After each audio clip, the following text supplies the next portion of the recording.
excited? Uy. Lego. Pakita mo. Thank you. Oh, Lego. Wow! Uy! Hot Wheels! Yan yung gusto mong bilhin ko na sa mall. Wow! Ganda!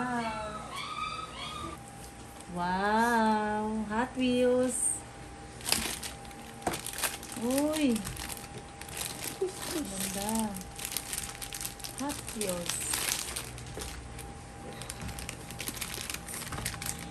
What is in the box?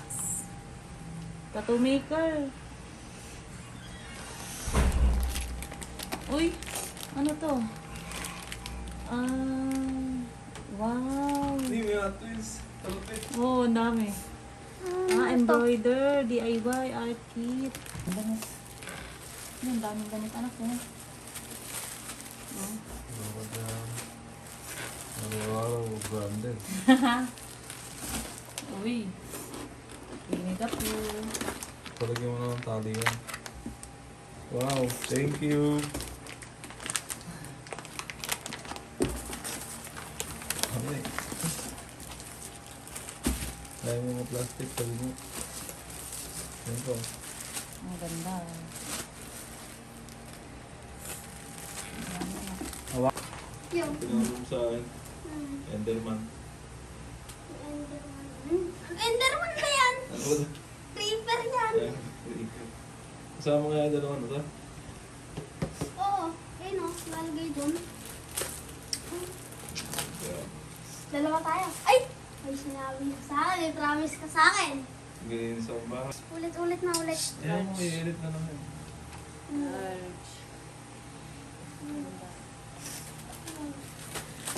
Mister.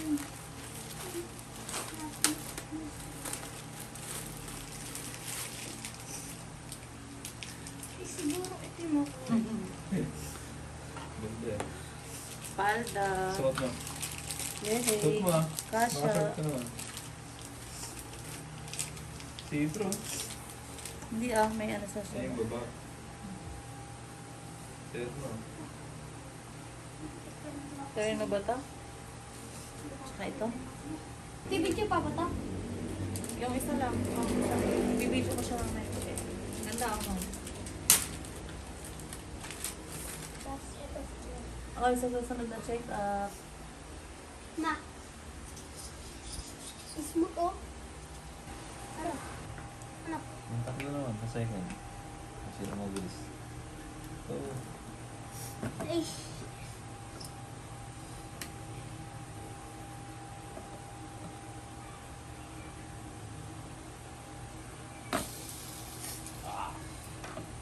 Bilis. Anak. ano mo? Ha? Manalo. Kaya nanalo dyan sa Robin. Kung hindi ka dayain, paparo.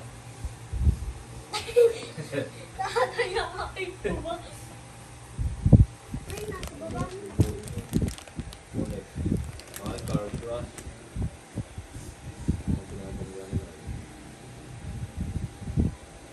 Ay, meron. Ah. Ay. Okay po. Okay na. Thank you po. Yan.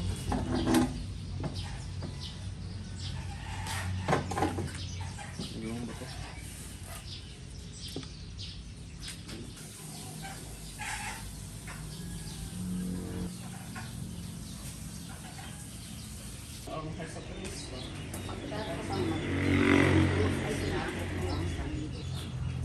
Ang mabuting balita ng Panginoon ayon kay Santo. Papuri sa iyo, Panginoon. Ama, kung maaari ay ilayo niyo sana sa akin ang paghihirap na darating. Ngunit hindi ang kalooban ko ang masusunod, kundi ang kalooban niyo. Nagpakita sa kanya isang anghel mula sa langit at pinalakas siya dahil sa paghihirap ng kanyang kalooban. Lalo siyang nananalangin at taimtim ng mga pawis niya ay parang dugo na tumutulo sa lupa.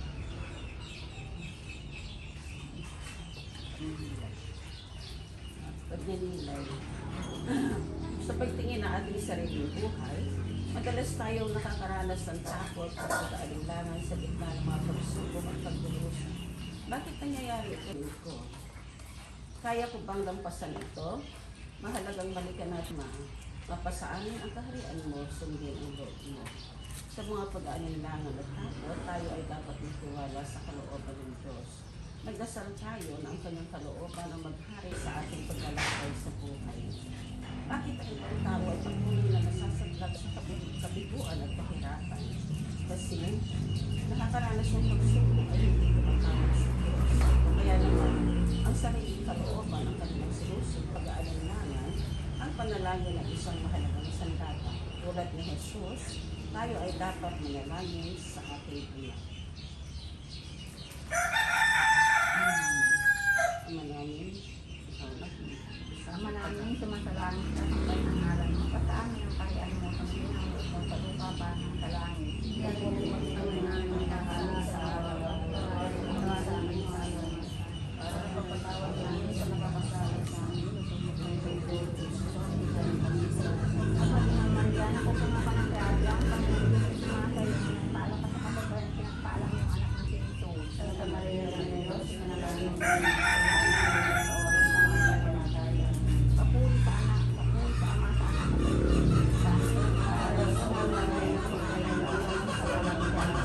sa tawag mo kami sa Panginoon. Tayo na tayo pupunta sa pangalan.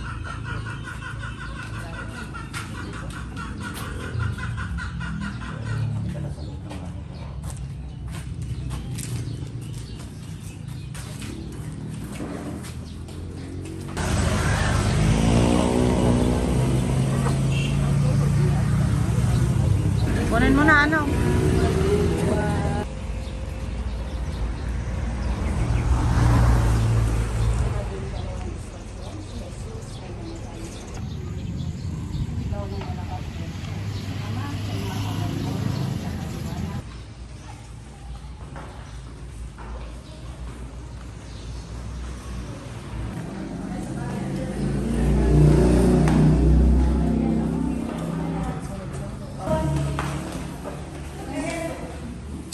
ang mga krus nang may pananampalataya at pagtitiwala at maging sensitibo sa paghirap ng aming